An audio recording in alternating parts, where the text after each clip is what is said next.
the institutions are the vessels. So when we're going to school K through 12, when we are going to college, when you are teaching people humanity, when you are teaching people what equality looks like, you're going to see the results. Phenomenal. I would say using condoms is essential. Birth control, people have the right to do what they want, but to speak seriously when it comes to sex, we're not gonna stop having sex, but what we can do is we can use condoms. It's a cost-efficient way to prevent lifelong potential side effects. Just to keep it all the way a buck. So I don't care if you're at the age of 60 or 70, I don't care if you're a teenager. It's nothing wrong with using contraception. And it's not talked about, even though everybody's having sex and everybody got here through sex, people are not talking about condoms. So just to be responsible, have them conversations. Ladies, because y'all are y'all not the carriers, y'all be the recipients and stuff like that of these dudes that's just going around here doing what they doing.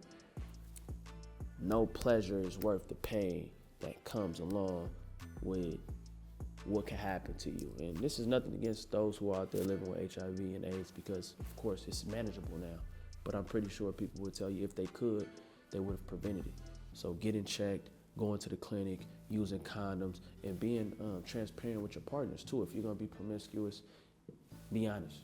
I mean, we live in a point in time where, man, people deserve that. You don't want to betray a person, and the ultimate betrayal is by violating a person's body. You feel me? You got a woman out there who feeling you, then next thing you know, she done contracted a disease, whole time she trusting you. So I'm gonna put a lot of the pressure on the young boys, young men, and men just in general to do better. And don't be clowns. I know you be in the mood, you on your freaky stuff, you want to get straight to it. No love, no glove, no love, baby, for the culture. You can be educated, you can be ill-informed, and you can be miseducated. So if you hear that Christopher Columbus, if you're educated on Christopher Columbus, they'll teach you that he discovered America. That's called miseducation, and you're being ill-informed. So you want to make sure that you're properly informed and you're properly educated.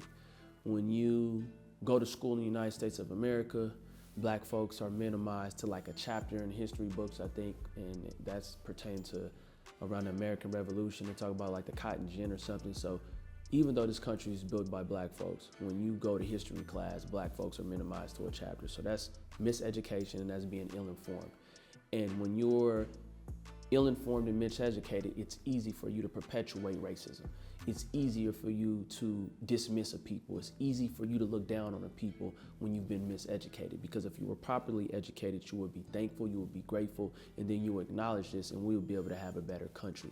When you look at racism, the vessel are the institutions are the vessels. So when we're going to school K through 12, when we are going to college, when you are teaching people humanity, when you are teaching people what equality looks like, you're going to see the results. So racism right now is fed at home, and then the dessert is at school.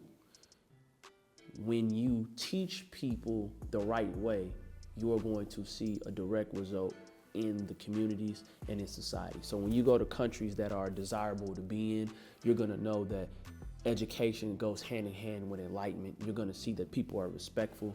You're gonna see that people are mindful. You're gonna see that people look at each other as investments, and they invest in each other. So that is the importance of education and information. And know the difference. Everybody that's informed isn't educated, and just because you're educated doesn't mean you're informed. You can have a PhD and be a complete idiot. You can have no school and be a genius. Jesus Christ attended what university? And I'm pretty sure none of us will consider his teachings to be that of an idiot. So be able to balance out both and decipher which is which.